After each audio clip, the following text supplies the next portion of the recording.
Welcome to the NBA Coast to Coast podcast brought to you by thelines.com. Coming to you from the West Coast, Josh Lander, joined by Nate Weitzer on the East Coast. And we're very happy to be coming to you on a Friday to end this work week with you because we also had a great Thursday night, Nate, where we went 5-1 in total, made 5 units on the night, a clean sweep in our play of props. We've got best bets here for you. Also went 1-1 on the night last night there.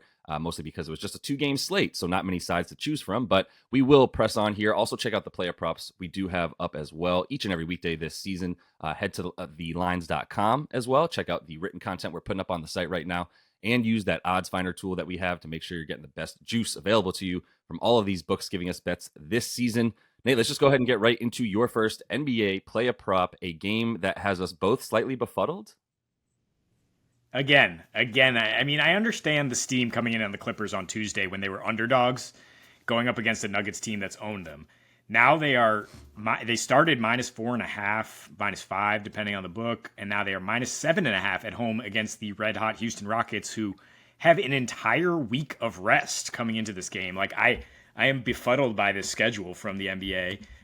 They've been off since Sunday after playing 7 straight home games. So, like, the mother of all rest advantages right now for this Houston team that is built on effort, on defense, on the fear of God, a.k.a. Ime Udoka, who will drop the hammer on anybody who turns the ball over. They have the second lowest turnover rate in these 6 games, and they're 6th in offensive rating.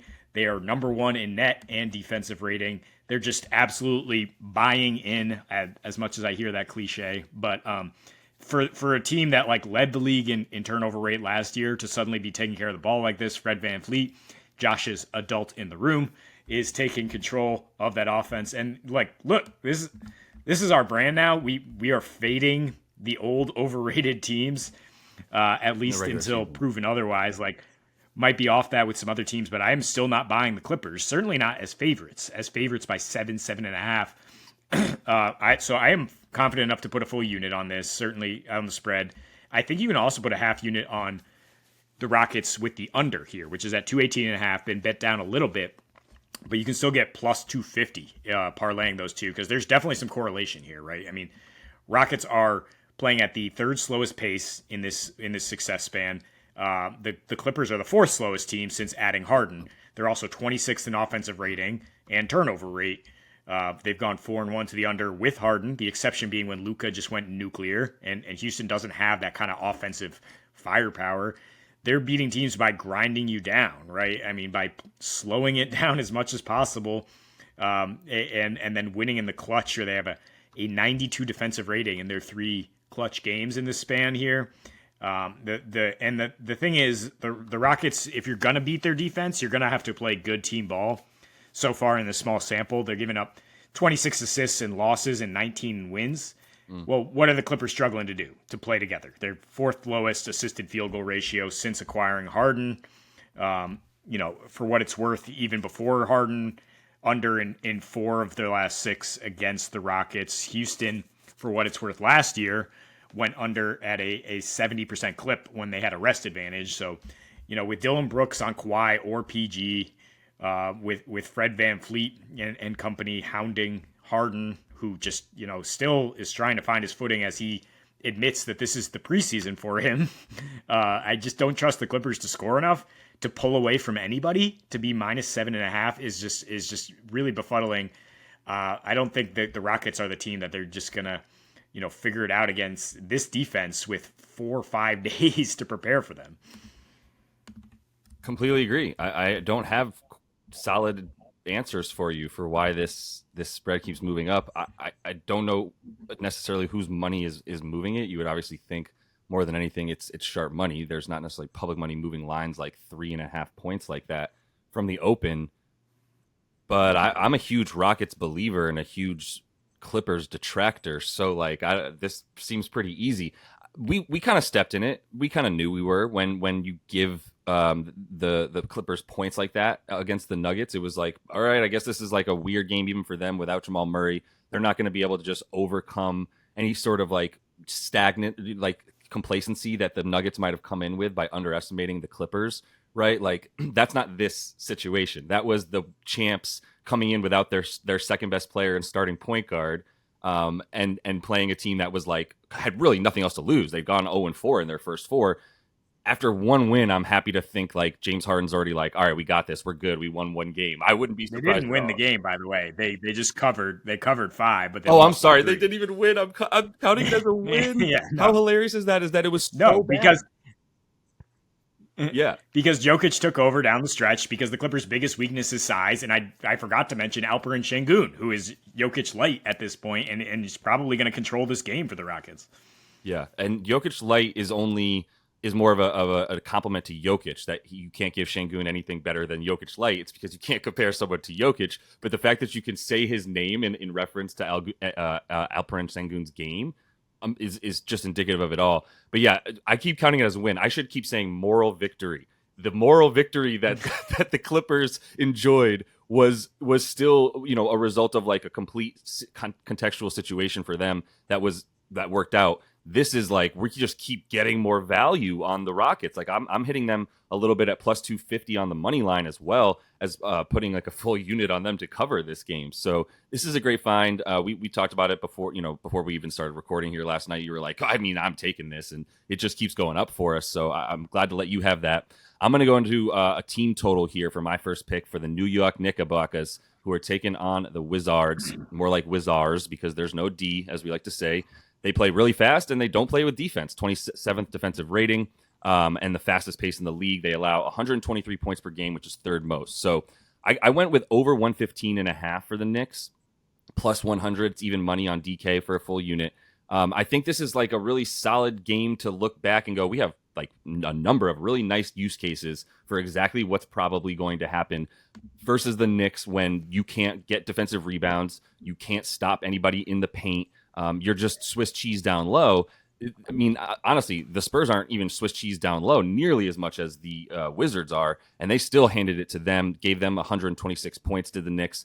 The Spurs, these teams like the Spurs, the Hornets, the Hawks, they're highly comparative to the comparable rather to the Wizards that they're going to play tonight. We're talking about teams that play really fast, that don't play defense, that can't really protect the rim very well, despite the fact that Wemby's out there, by the way. 29th in defensive rating for the Spurs, which is like we said, basically all these teams are bottom 5 to 10 in defensive rating, all top 5 to 10 in pace, and giving up above 120 points per game or so. That's what they did against the Hawks, scoring 116, 120. So the 115.5 points is a really nice like little small bar that they definitely hit when they play these fast-paced teams, and you get value on things like the over or Knicks points because you think of them as a slow, choppy team because they kind of are in terms they play at the slowest pace, and their half-court offense can be choppy because it's heavily reliant on guys to just create their own shot off of space or create enough to get another guy a shot,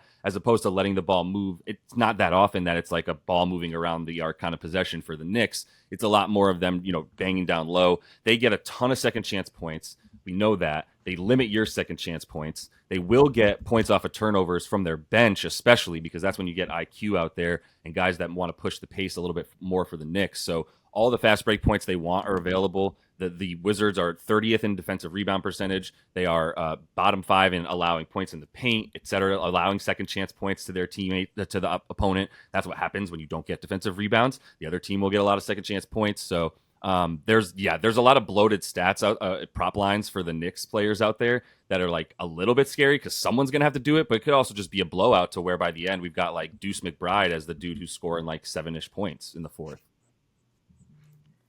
Yeah, I mean, the Knicks do tend to play a little faster and score more on the road, right?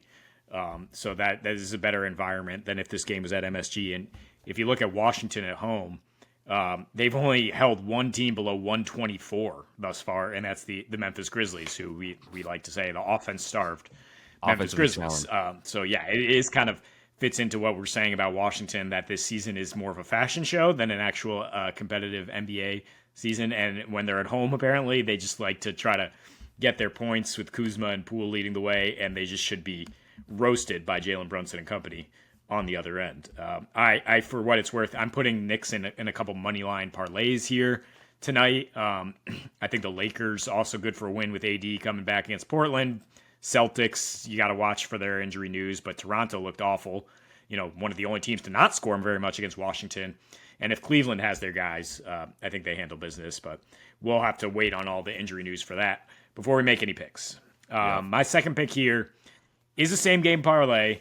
And don't roll your eyes, because I know that was the only one we didn't hit yesterday because Bam got 7 rebounds, not 10. But I'm not messing with rebounds. I am taking the most reliable thing, which is points. And the most reliable thing down the stretch last season and in the playoffs, which we kept coming back to, which is Devin Booker and Kevin Durant getting their 25, because the Suns have nowhere else to go for offense. Bradley Beal is doubtful. We saw what happened in their last game without him. They had 31 each against Minnesota's league-leading defense, and they combined for 75% usage, which is nearly taking every shot for the starting lineup. Grayson Allen might get a couple. I think Nurkic was scoreless for most of that game. Just like, sure, yeah, you guys do the thing. And now we're talking about Utah at home, a great game environment for offense. So I'm actually going to combine those guys with Markkanen to get his 20, something he does incredibly consistently. Like, he is the planet around which Jordan Clarkson revolves as the wonky moon, if you will, where Clarkson can get 30, he could get 10, but Markkanen's going to get 20. He's going to get about 22 every game, every reasonable matchup that's not a blowout.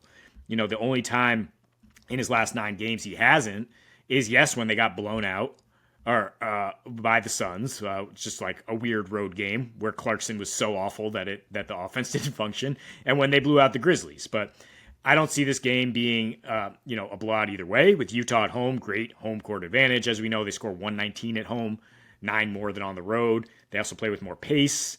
Markkanen's averaging 23 this year at home, at 26 in a bigger sample last year, and the Suns don't really have a big power forward to deal with him at all. So, I mean, and then you look on the other side of the ball, what does Utah do against stars? I mean, their first tourney game last Friday, Desmond Bane had 37 points on 50% shooting, the Grizzlies exceeding expectations. So what's Book going to do? I'm fine, juking this up to like Book 28 points. He's had 31 plus every appearance. His usage rate was sky high in his return, 48% usage in just 28 minutes. And yeah, Utah gave up 20 plus to both DeRozan Levine, to both Franz Paolo, 25 plus to Ant Cat. They allow it to duos. They've given up the 3rd most to small fours, 9th most points to shooting guards. So great environment for KD and Book to keep going. Yeah, you fully 100% convinced me in the Book points after the first game back. I don't know if his mindset changes, but my thought in the first game was like, maybe comes out and dimes up and is like, yo, I'm the point guard on this team. Like, nope, 48% usage. I am shooting. I'm shooting all of the time. So fine, that's the game plan. Maybe they'll build a little bit more defense around them. Probably not. 237.5 total feels pretty right in Utah with this Suns defense that just, it's not the focal point of the team. So I'm going to close out here with a little parlay where I get the Sacramento money line, which, they're pretty big favorites here against the Spurs, I believe 8.5 points. So the fact that I'm getting like a minus 300 and I'm parlaying it with an alt over of this game at 234.5, 238.5 just scared me. And that's what it got bumped all the way up to for the total. So I wanted to get it down a little bit. And I do believe in Sac to win this game. No shade to the Spurs. We'll see who does fully play for them tonight. But plus 106 on your money for that parlay right there. I thought that was really good odds for them to win and this game to have a ton of points in it. Sac is back with De'Aaron Fox. Their offense is just 2 different things with him, without him. Since he's come back in the last 3, they're back up to 101.5 as their pace, which is good for 8th in the league. That's up from 95 without Fox. And I talked about it a number of times for a number of different bets that without him, they dropped to basically the slowest team in the league from a top 10 fastest. Their offense drops from a top 5 offense in the league to a bottom 5 offense. He's one of the most sort of powerful impacts in the league when he's on the floor. They're up to the 119 rating in those last 3 games with him back. Things that are really key in the way that he impacts the game. 16.5 made threes, which is good for 4th in the league. Guys like Keegan Murray raising their 3-point percentage up tremendously, including Kevin Huerter falls into that category as well. Both of their 3-point percentages jump up with Fox, who's just giving them shots because not no one can stay in front of him. There's a lot of talk about other people being the fastest player in the league in transition, and like still going to say I'd rather have D Fox in transition with the ball in his hand than pretty much any other point guard. But I digress. They also have number one in assists, and that's where SAS, the Spurs, are super vulnerable in terms of giving up assists to the other team. They allow the most points off of turnovers as well. Incidentally, the Spurs are fourth in assists as well over the last 4 games, which is pretty impressive for them because they are a young team moving the ball nicely. So they're doing some things right, but defense is where they're just continue to be porous. Like, yes, Wemby's going to get his blocks coming off of his guy and swatting, other guys' shots away. But like their defensive rating is still 29th. They're still playing at the 6th fastest pace, allowing 124 points per game. So I think the Kings are just going to continue to run all over them. You'll probably see a lot of reserves by the fourth quarter is my guess. The Spurs have had some random games of hanging around with teams, but like they're going to try to play the same way that the Kings play, and the Kings just do it roughly 10 times better than them. Yeah, Devin Vassell's out, and I think Trey Yeah. Jones is doubtful Okay. for the Spurs, which scares me a little bit about the overall total. Yeah. I might try to lean on this as a Kings total with the win. I think they absolutely will win, and I might get some bonus assists in there because the way I look at this is like we targeted Sabonis when he's facing like a center that can bully him. Or that, can play solid defense. I think he's going to take Wemby to school here. And you talk about the Spurs giving up assists. It's because you have to move the ball around, right? You're not just going to like go right at this lanky dude, but you're going to get him spinning around like a top because he doesn't understand NBA defense yet. He doesn't understand team defense. There's not much defense around him. What, Sohan's going to be playing point guard and guard and matched up on De'Aaron Fox at times? Like, this is going to be an absolute disaster defensively for the Spurs. So I trust the Kings to keep scoring. What their low this season is 114 with Fox, and they have around 130 in four wins. So I'm fine parlaying like Kings 123 with the win rather than the total. Because when the Spurs lose, they lose really bad right now. Exactly. And then you don't even see that much Wemby at that point because he's not playing in 20 to 30 point blowouts at this point. Like they just had one, right? Like a 123-87 just massacre that they took. So I would say Wemby's defense, like I think he's light years ahead of what you would expect someone in their like teens or whatever to be in terms of like understanding defenses and when to jump, right? And when to like move off of your guy and onto others. It seems like he's like decent at that.